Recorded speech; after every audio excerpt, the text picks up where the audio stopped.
Bab 1724. Aku tidak tahu apa penyakitmu. Aku hanya tahu kalau kamu sakit. Daniel menjelaskan dengan santai. Pulihkan dulu kesehatanmu. Jangan menunda-nunda waktu untuk mengobati kondisimu. Ia sudah lama sembuh, ucap Dewi langsung. Hah, secepat itu. Tracy terkejut. Itu bukan penyakit parah. Sekali disuntik langsung sembuh. Ketika Dewi mengucapkannya, ia melirik Lorenzo. Tanpa sadar pipinya memerah. Oh, kalau seperti itu, sebaiknya kalian mendiskusikannya berdua. Daniel yang memahami situasi sebenarnya. Tidak berbicara lebih banyak lagi. Kalian tidak perlu mengkhawatirkanku. Apa yang dikatakan oleh kakak ipar itu benar. Aku sekarang juga masih hidup. Setelah selesai mengurusi semua masalahku saat ini, aku bisa pergi ke negara Emron untuk menjalani pengobatan. Kamu, Dewi pun panik mendengarnya. Aku tidak akan kembali ke negara Emron. Ini masalah antara kalian berdua. Kalian bisa merundingkannya. Kami tidak akan ikut campur. Daniel tidak ingin terlibat dalam urusan mereka. Infokan saja hasil diskusi kalian padaku. Nanti, apabila sudah tiba waktunya, aku akan pergi menemuimu untuk menjalani pengobatan. Setelah mengatakannya, Daniel memutar kursi rodanya hendak beranjak pergi. Tracy pun bergegas mendorong kursi rodanya. Hei, jangan pergi. Dewi pun panik dan segera menghentikan kursi roda Daniel. Ia berkata dengan penuh amarah. Apa kamu tidak ingat janjimu padaku? Kamu bilang, selama aku membantumu, kamu akan melindungiku, dan tidak akan pernah membiarkan bajingan itu membawaku pergi. Mendengar kata-kata itu, Lorenzo dan Tracy pun menatap Daniel. Oh, sepertinya begitu. Daniel menepuk keningnya. Aku hampir lupa. Bajingan. Dewi mengumpatnya dengan marah. Kakak ipar. Daniel menoleh menatap Lorenzo. Lalu membujuk. Hubungan yang dipaksakan tidak akan terasa manis. Bagaimana kalau aku tidak peduli terasa manis atau tidak? Aku tidak akan melepaskannya. Jawab Lorenzo marah. Daniel pun kehabisan akalnya. Dan meminta bantuan Tracy. Sayang. Siapa yang menyuruhmu main asal membuat janji sembarangan? Tracy dengan kesal memarahinya. Asal kakakku dapat bersatu kembali dengan istrinya. Itulah yang terpenting. Kenapa kamu malah ikut campur? Ucapan istriku yang paling benar. Daniel berulang kali menganggukkan kepalanya. Dewi termangu. Daniel, bukankah kamu pernah mengatakan kalau kamu adalah pengambil keputusan di dalam keluargamu? Benar. Aku adalah pengambil keputusan dalam keluargaku. Daniel berkata dengan serius. Tapi, istriku yang mengambil seluruh keputusan yang menyangkut diriku. Aku mengurus rumah tangga, dan ia yang mengurusku. Jadi, otoritas pengambilan keputusan akhir tetap di tangannya. Kamu, amarah Dewi pun meledak. Cukup, Lorenzo merasa malas untuk menanggapi omong kosong itu. Ikut aku pulang. Aku tidak akan kembali. Dewi masih berusaha berjuang tanpa arah. Bahkan, kalau kamu terus memaksaku untuk kembali, aku akan melarikan diri. Kamu, Lorenzo menggertakkan giginya dengan marah. Aku akan mematahkan kakimu.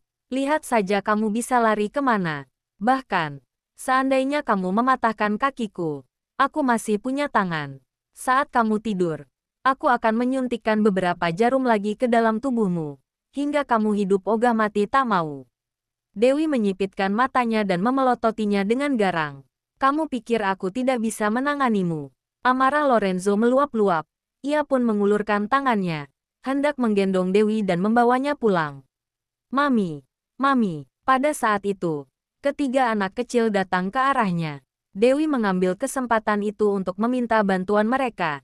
Tini, Winnie, Biti, papi kalian kembali menyiksa Mami lagi. Papi jahat. Ketiga anak kecil langsung berlari dengan kaki pendek mereka. Mereka pun bergelantungan di kaki Lorenzo seperti sebuah liontin, berusaha menggigit dan memukulnya. Lorenzo mengernyitkan keningnya dengan tak berdaya. Ia tidak dapat melakukan apapun terhadap tiga monster kecil ini. Anak-anak baik, ayo belajar berenang dengan Bibi. Tracy bergegas menarik ketiga anak itu pergi. Pergilah bersama kakak iparmu. Daniel memintanya. Aku ingin mengobrol berdua dengan kakakmu. Tracy menatap Lorenzo. Lorenzo tidak menolaknya, bahkan melepaskan Dewi. Tracy pun membawa Dewi dan ketiga anak itu pergi. Suasana di gazebo itu pun hening seketika. Malas berbicara terlalu banyak. Daniel langsung berterus terang. Sepertinya kamu memang tidak dapat menjinakkannya. Aku punya ide. Bagaimana kalau kamu pertimbangkan? Bab 1725. Seandainya ini di masa lalu, Lorenzo pasti akan langsung memasang ekspresi menghina. Lalu dengan dingin menolaknya mentah-mentah. Namun sekarang, alih-alih menolak niat baik Daniel, ia malah menatapnya, menunggunya untuk menceritakan idenya. Sebenarnya, tidak baik jika kita terus mengekang setiap langkahnya. Bagaimana kalau membiarkannya tetap tinggal di kota Bunaken? Kamu sebenarnya ingin ia tinggal di sini untuk mengobatimu kan? Lorenzo dengan dingin memotong ucapannya. Tatapannya berubah suram. Memang ia dapat sekaligus mengobatiku. Daniel tersenyum dan melanjutkan. Tapi, bukan ini alasan utamanya. Aku dapat menjamin kalau kamu mengikuti rencanaku ini. 2 bulan kemudian, ia pasti akan berinisiatif sendiri kembali ke negara Emron untuk mencarimu. Omong kosong. Lorenzo sama sekali tidak mempercayai kata-katanya. Kamu tidak tahu betapa keras kepalanya wanita itu. Aku berani bertaruh. Daniel mengangkat alisnya. Bertaruh apa? Lorenzo menatapnya dengan penuh minat. 5% saham. Daniel segera menjawab. Kalau aku kalah, aku akan memberimu 5% saham grup Wollens. Kalau kamu kalah, maka kamu harus memberikan Tracy 5% sahammu. Hahaha. Lorenzo tertawa. Baik, sepakat. Percakapan di antara orang-orang intelektual selalu sederhana, tidak pernah berbelit-belit. Namun, Thomas yang berjaga di samping mereka, paham betul bahwa 5% saham dari grup Moore ataupun grup Wollens, benar-benar tak ternilai harganya. Terlebih lagi saat ini, kedua keluarga ini sedang dilanda kekacauan. Saham-saham ini begitu penting bagi mereka. Daniel berani bertaruh seperti itu, dengan jelas memperlihatkan bahwa ia begitu yakin dengan rencananya. Oleh karena itulah, ia dapat menarik minat Lorenzo. Namun, dari sudut pandang Jasper, hubungan Lorenzo dengan Dewi sudah benar-benar tidak ada harapan. Namun, ia juga menyadari bahwa Daniel memang memiliki cara untuk menangani masalah hubungan keluarga mereka. Terlebih lagi, ia terlihat begitu percaya diri hingga berani langsung bertaruh seperti ini. Mungkin saja caranya itu dapat membuahkan hasil yang tidak terduga. Tracy masih bermain dengan anak-anak di taman. Thomas mendorong Daniel di atas kursi roda dan menghampiri mereka. Semua anak pun mengelilingi Daniel dan memanggilnya tanpa henti. Papi, papi, paman. Paman, anak baik. Daniel membelai kepala anak-anak itu, lalu berbicara dengan lembut. Kenapa kalian tidak pergi berenang? Cuacanya berangin. Bibi bilang sebaiknya kita main saja di taman bunga. Benar juga, anak baik. Hei, bagaimana hasil diskusi kalian? Dewi gagas bertanya. Sebaiknya kamu langsung menanyakannya padanya. Daniel menatap Lorenzo yang perlahan-lahan berjalan mendekat. Pulanglah. Lorenzo menatap ketiga anaknya. Jasper bergegas membawa Tini, Winnie, dan Bitty naik ke atas mobil. Mami, ketiga anak itu memandang Dewi. Kalau dia pergi, mereka baru menyusul pergi. Pulanglah, ucap Lorenzo sambil menatap Dewi. Lalu berbalik dan langsung naik ke mobil. Jasper berjalan ke samping Dewi. Dengan hormat mengisyaratkan, silahkan. Apa maksudmu? Dewi berubah cemas. Daniel, apa kamu menjualku? Jangan khawatir. Kamu bisa kembali lagi besok. Daniel tersenyum misterius. Baik-baiklah menemaninya hari ini. Dewi tertegun sejenak. Lalu sadar kembali. Maksudmu, apa ia mengizinkanku untuk tetap di sini? Daniel mengangguk pelan. Kamu tidak berbohong padaku kan? Dewi begitu gembira. Namun masih tidak dapat mempercayainya. Tanyakan saja padanya. Daniel menunjuk mobil keluarga Moore. Dewi bergegas bertanya. Bajingan Moore, apa kamu benar-benar setuju untuk membiarkanku tinggal di sini? Ya, Lorenzo mengangguk. Sekarang pulanglah dulu. Aku akan kembali ke negara Emron besok. Lalu aku akan mengatur orang untuk mengantarmu kembali. Bagus sekali. Dewi mengoceh gembira. Naiklah ke mobil. Tracy melihat konvoi keluarga Moore yang perlahan-lahan pergi. Lalu menoleh menatap Daniel. Apa itu benar? Tentu saja. Daniel memutar matanya. Apa kamu masih bisa berbohong mengenai hal semacam ini? Bagaimana kamu dapat meyakinkan kakakku? Tracy begitu penasaran. Bab 1727. Hari demi hari pun berlalu. Di bawah perawatan Dewi, tubuh Daniel berangsur-angsur membaik. Meski Daniel masih harus duduk di atas kursi roda, namun kondisi mental serta mobilitas fisiknya semakin membaik. Tracy dan ketiga anaknya hampir sepenuhnya pulih dari luka-luka mereka. Kini mereka bisa menunggang kuda dan berenang bersama, memetik anggur dan bunga, serta menerbangkan layang-layang di belakang bukit. Sayap Roxy juga telah pulih kembali, dan ia pun terbang mengelilingi layang-layang di langit. Setiap kali layangan itu akan jatuh, ia akan menggunakan cakarnya yang tajam untuk menangkapnya dan menaikkannya kembali. Ketiga anak itu pun bersorak kegirangan. Mereka berteriak dengan penuh semangat. Ayo, Roxy, semangat. Hahaha, Tracy tertawa keras. Charles, seharusnya kamu yang semangat. Ayo, cepat lari. Jangan hanya mengandalkan Roxy saja. Baiklah, Mami. Charles menyeret tali layangan itu dan berlari dengan gembira di atas bukit. Carlos dan Carla juga mengikutinya di belakang untuk menyemangatinya. Tracy menatap layangan yang terbang semakin tinggi, merasa senang atas keberhasilan mereka. Tidak jauh dari sana, Dewi menatap seluruh aktivitas mereka dengan muram. Ia juga sangat merindukan anak-anaknya, dan bertanya-tanya bagaimana keadaan Tini, Winnie dan Bitty sekarang. Saat awal-awal mereka kembali ke negara Emron, terkadang mereka masih melakukan panggilan video dengannya untuk menceritakan bagaimana keadaan di rumah. Namun sekarang, mereka tidak melakukan panggilan video dengannya lagi, bahkan juga tidak pernah meneleponnya. Ia yang dulunya tidak suka menggunakan elektronik, kini malah memegangi iPad setiap hari menunggu panggilan video dari mereka. Namun, ia sudah tidak tahan lagi. Ia mencoba menelepon Lorenzo, tetapi Lorenzo tidak kunjung menjawab. Amarahnya meluap-luap ketika ia hendak berjalan-jalan di hutan. Ia malah melihat Tracy dan ketiga anaknya sedang menerbangkan layangan di puncak bukit. Hatinya pun merasa kecewa. Ia mulai berpikir, apakah ia harus kembali ke negara Emron untuk mencari anak-anaknya?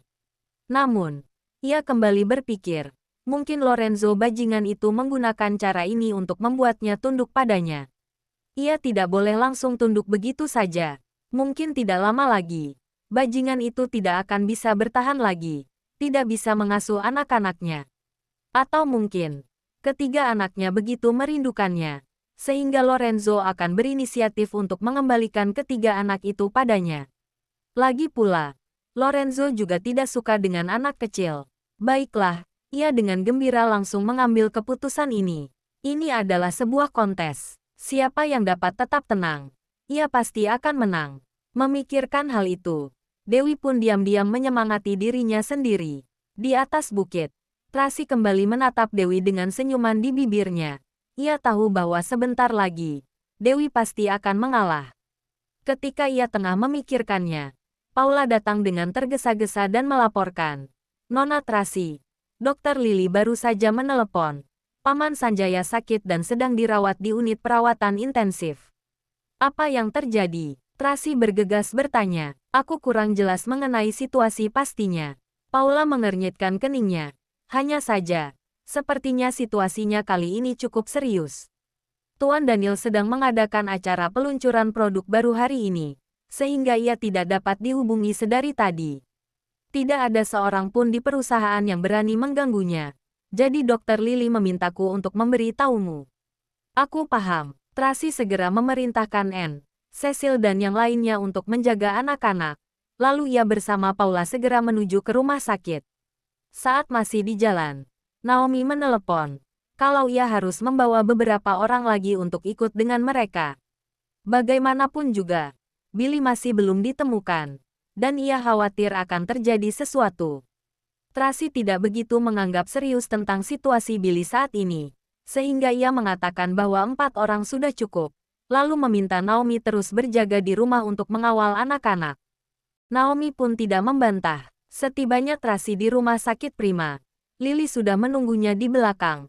Ia pun segera melaporkan seluruh detailnya kepada Tracy. Sebenarnya, saat Tuan Besar pergi waktu itu, Paman Sanjaya memang sedang tidak sehat. Ia duduk di kursi roda sepanjang waktu. Lalu, banyak hal yang terjadi di perusahaan. Ia pun merasa khawatir sepanjang hari, dan itu juga mempengaruhi kesehatannya. Entah mengapa, tiba-tiba semalam Paman Sanjaya mengalami serangan jantung. Ia pun segera dilarikan ke rumah sakit Prima. Setelah menjalani pemeriksaan, dokter menyadari bahwa kondisinya cukup parah, lalu segera memberi tahuku dan Rian. Tapi, Rian menemani Tuan Daniel untuk mengurus acara peluncuran produk baru. Kami kehilangan kontak selama beberapa hari terakhir ini. Aku lihat ada yang tidak beres dengan kondisi Paman Sanjaya. Jadi aku hanya bisa memberi tahu Nona terlebih dulu. Bab 1727. Hari demi hari pun berlalu. Di bawah perawatan Dewi, tubuh Daniel berangsur-angsur membaik. Meski Daniel masih harus duduk di atas kursi roda, namun kondisi mental serta mobilitas fisiknya semakin membaik. Tracy dan ketiga anaknya hampir sepenuhnya pulih dari luka-luka mereka. Kini mereka bisa menunggang kuda dan berenang bersama, memetik anggur dan bunga, serta menerbangkan layang-layang di belakang bukit. Sayap Roxy juga telah pulih kembali, dan ia pun terbang mengelilingi layang-layang di langit. Setiap kali layangan itu akan jatuh, ia akan menggunakan cakarnya yang tajam untuk menangkapnya dan menaikkannya kembali. Ketiga anak itu pun bersorak kegirangan. Mereka berteriak dengan penuh semangat. Ayo, Roxy, semangat. Hahaha, Tracy tertawa keras. Charles, seharusnya kamu yang semangat. Ayo, cepat lari. Jangan hanya mengandalkan Roxy saja. Baiklah, Mami. Charles menyeret tali layangan itu dan berlari dengan gembira di atas bukit. Carlos dan Carla juga mengikutinya di belakang untuk menyemangatinya. Tracy menatap layangan yang terbang semakin tinggi, merasa senang atas keberhasilan mereka. Tidak jauh dari sana, Dewi menatap seluruh aktivitas mereka dengan muram. Ia juga sangat merindukan anak-anaknya, dan bertanya-tanya bagaimana keadaan Tini, Winnie dan Bitty sekarang. Saat awal-awal mereka kembali ke negara Emron, terkadang mereka masih melakukan panggilan video dengannya untuk menceritakan bagaimana keadaan di rumah.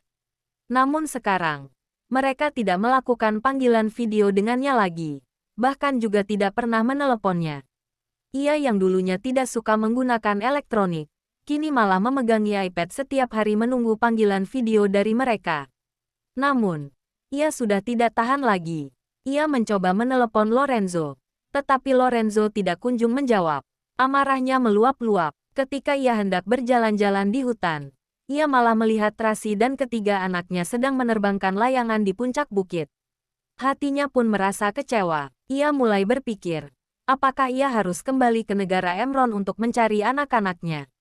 Namun, ia kembali berpikir, mungkin Lorenzo bajingan itu menggunakan cara ini untuk membuatnya tunduk padanya.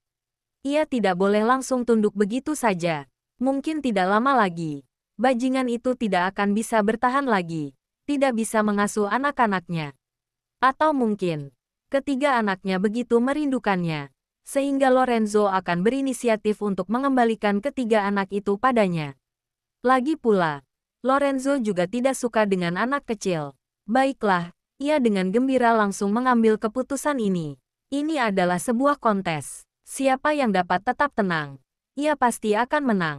Memikirkan hal itu, Dewi pun diam-diam menyemangati dirinya sendiri.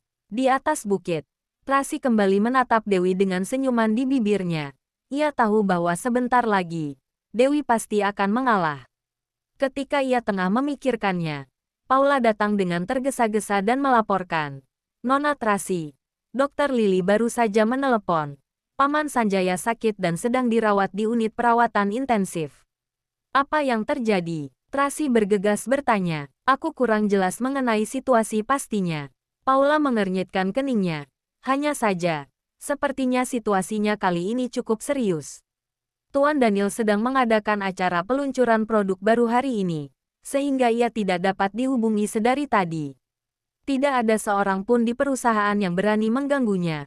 Jadi Dr. Lily memintaku untuk memberi tahumu. Aku paham. Tracy segera memerintahkan Anne, Cecil dan yang lainnya untuk menjaga anak-anak. Lalu ia bersama Paula segera menuju ke rumah sakit. Saat masih di jalan, Naomi menelepon kalau ia harus membawa beberapa orang lagi untuk ikut dengan mereka. Bagaimanapun juga, Billy masih belum ditemukan, dan ia khawatir akan terjadi sesuatu.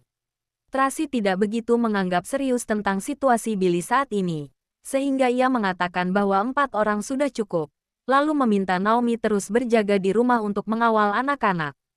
Naomi pun tidak membantah. Setibanya Tracy di rumah sakit Prima, Lily sudah menunggunya di belakang. Ia pun segera melaporkan seluruh detailnya kepada Tracy. Sebenarnya, saat Tuan Besar pergi waktu itu, Paman Sanjaya memang sedang tidak sehat. Ia duduk di kursi roda sepanjang waktu. Lalu, banyak hal yang terjadi di perusahaan. Ia pun merasa khawatir sepanjang hari, dan itu juga mempengaruhi kesehatannya. Entah mengapa, tiba-tiba semalam Paman Sanjaya mengalami serangan jantung. Ia pun segera dilarikan ke rumah sakit Prima. Setelah menjalani pemeriksaan, dokter menyadari bahwa kondisinya cukup parah, lalu segera memberi tahuku dan Rian. Tapi, Rian menemani Tuan Daniel untuk mengurus acara peluncuran produk baru. Kami kehilangan kontak selama beberapa hari terakhir ini. Aku lihat ada yang tidak beres dengan kondisi Paman Sanjaya. Jadi aku hanya bisa memberi tahu Nona terlebih dulu. Bab 1728. Lalu, apa kata dokter? Tracy saat ini benar-benar terlihat seperti nyonya besar yang sesungguhnya. Kalau Daniel terlalu sibuk dengan pekerjaannya, maka ia yang akan mengurus seluruh urusan rumah tangga. Dokter bilang hasilnya tidak terlalu baik. Lily berkata sambil mengernyitkan keningnya. Kalau tidak, aku tidak akan mungkin berani mengganggumu. Ayo, kita masuk melihatnya.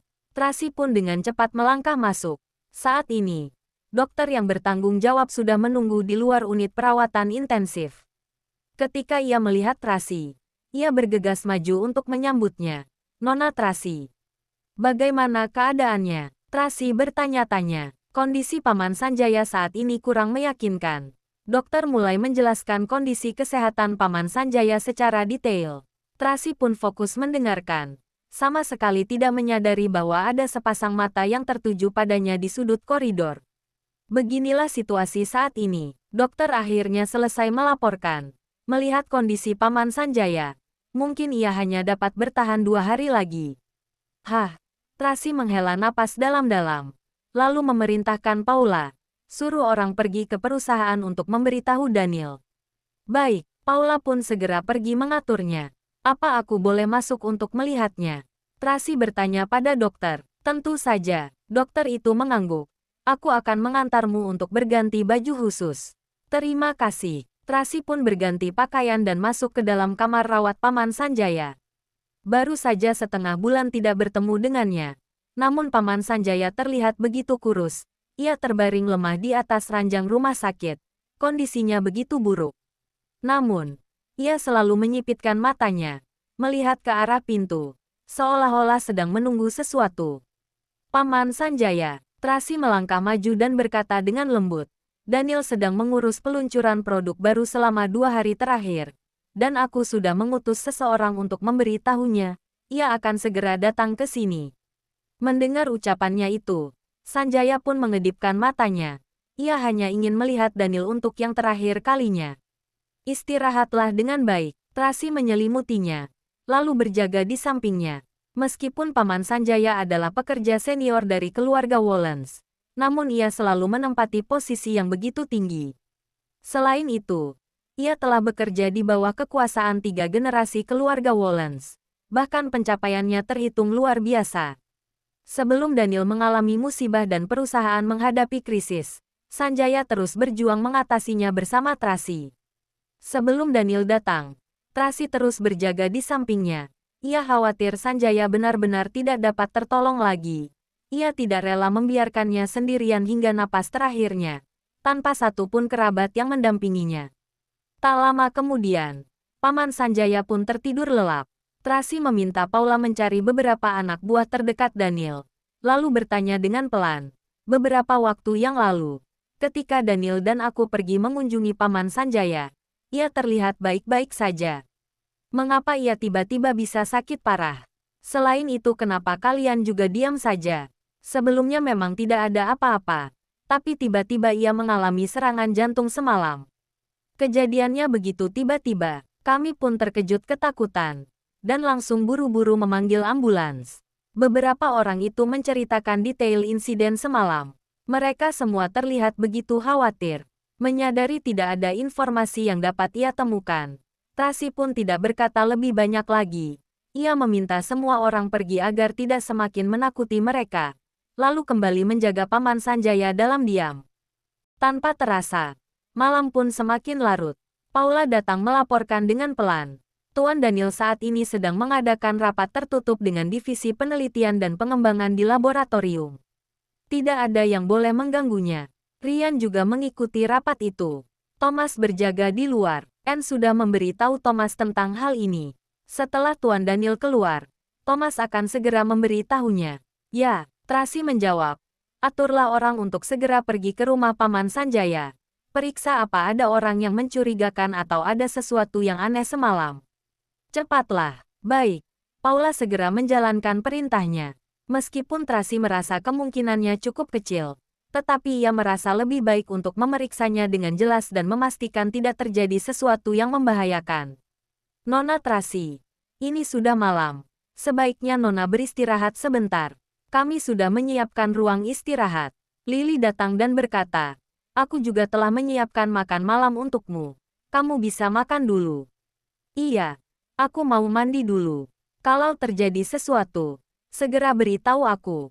Tracy baru saja bermain dengan anak-anak di atas bukit. Sekujur tubuhnya penuh keringat.